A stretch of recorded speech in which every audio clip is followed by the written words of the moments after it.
And joining us from the Bay Area, Josina Anderson. Josina, Jimmy G with a mixed bag so far this season. The lasting impression is what we saw last week, stepping out of the back of the end zone against Denver, just 10 points in that loss. What's the tone around him tonight? You know, Chris, that pregnant pause that you had trying to describe Jimmy G's performance was pretty interesting as you were trying to describe how he did. But you know what? That really is the big question tonight. How will Jimmy G perform, especially after somewhat of that meltdown that they had against the Denver Broncos, losing 11-10 in the wake of also losing their quarterback Trey Lance to a season-ending ankle injury. And I do think people are criticizing Jimmy G a little bit too much, despite the fact, Chris, yes, he did step out of the end zone for a safety, but that did negate a pick six. But at the end of the day, he was still 18 for 29, 62% completion of the passes right there, 1 touchdown, 1 interception. And I did speak to a 49ers source this morning just to get his perspective on how Jimmy G is handling sort of the talk around his return to the team as starter. And he said to me, quote, "Everybody needs to chill out. There's no panic in the building. Yes, he's a veteran quarterback, but at the end of the day, Jimmy G only had a handful of practices leading into that Denver game with the number one, specifically 3 practices with the number ones before that game." So he said nobody in the building has lost sight of that context, and that's the context that they're coming into this game with as well. Not to also forget the fact that that's the same game that they lost Trent Williams. They kind of went with Jalen Moore for about 7 snaps on that left side. Very important to have protection, particularly if you're just coming right back. And then they ended up settling on Colvin McKivitz, who I believe they will use again on the left side to sort of steady that offensive line. But the good news for the 49ers is that at the end of the day, Jimmy G is just really good against the Rams. He's 6-1 against Los Angeles as a starter. And when you look back at last season, they won 2 of 3 of those games. And the first one that they won, I believe it was week 10, 31-10. They had just lost to the Cardinals, the Colt McCoy Cardinals, coming into that game. Everybody was talking, same way they kind of are now.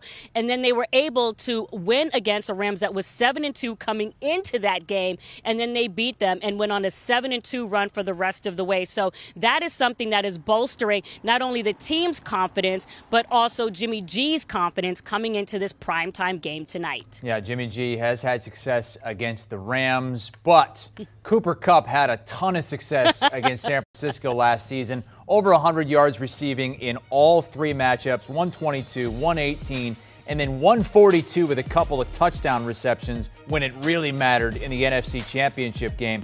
How are the Niners going to try to contain him more tonight? Is that all, Chris? That's it. Is that it. all, really?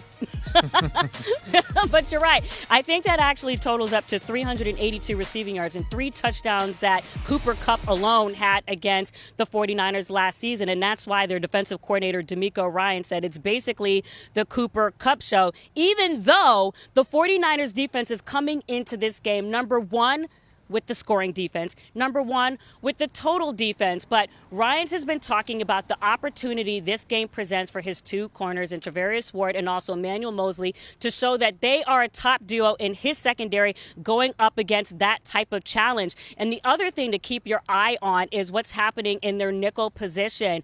Samuel Womack basically was their nickel back, and then they ended up replacing him with Diamador Lenore, who got 35 snaps in the nickel position last week as well. And the reason why that's significant is because 87 of Cooper Kupp's 177 offensive snaps have come in the slot. And so that position and that matchup between those two will also be something to watch as well.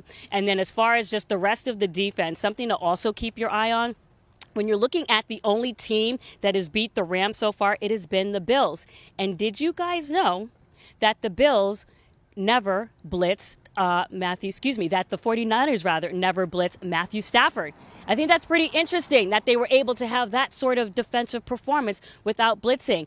They were able to pressure him on 38% of the dropbacks. And you know what team sends 5 or few rushers, the second least amount in the league, is the 49ers. So all they have to do is stick with that same plan as far as getting the pressure with their 4, trying to do a combo job with the pressure and the coverage in the back, and perhaps they could have a similar result against the Rams as well. All right, Josina Anderson going to be joining us once again before kickoff and then after the game as well from out in the Bay Area. Monday night or tonight, rematch of the NFC Championship game from a season ago. Looking at the NFC East, or excuse me, the West right now, 49ers win this game, and we've got a four-way tie with everybody at 2-2. The Rams are the favorites going into tonight. These numbers would definitely change if the 49ers win that game tonight. Seahawks and Cardinals still long shots at this point. Do you want a sports network that delivers everything that matters about the game? The highlights, the picks, the instant analysis, no yelling, no fake debates, no politics. Hit the subscribe button and never miss a moment.